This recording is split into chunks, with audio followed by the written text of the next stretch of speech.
حرفي إقلاب jechuun تحويل الشيء عن وجهه jedhama.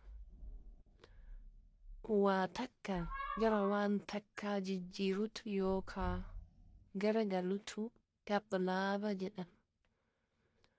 Waan harfii takkarraa gara harfii takkaa garagalu jechuudha.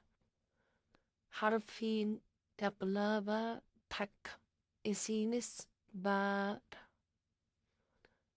Harfiin alif keessa jirtu walumaa galatti 28.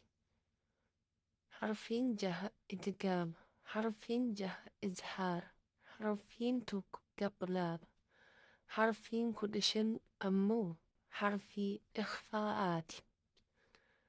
Harfiin iqlaabaa takka isiinis baadha. Baa kana diratti nuunii saakinaa fi tanwiina duraan yoo dhufte harfiin baa miimitti garagala jechuudha.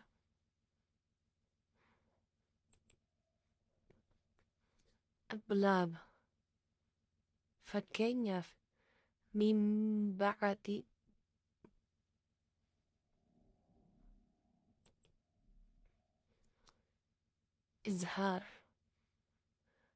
إزهار. الإزهار لغة البيان.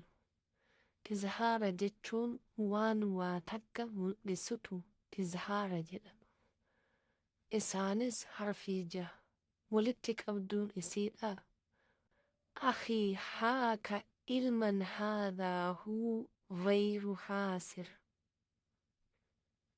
أخي حاك علما هذا هو غير خاسر.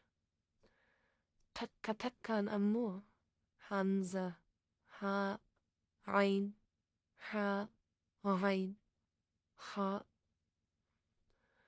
وللودان أمو فازهر لدى حمز وهاء هائي والعين ثم الغين ثم الخاء جدم.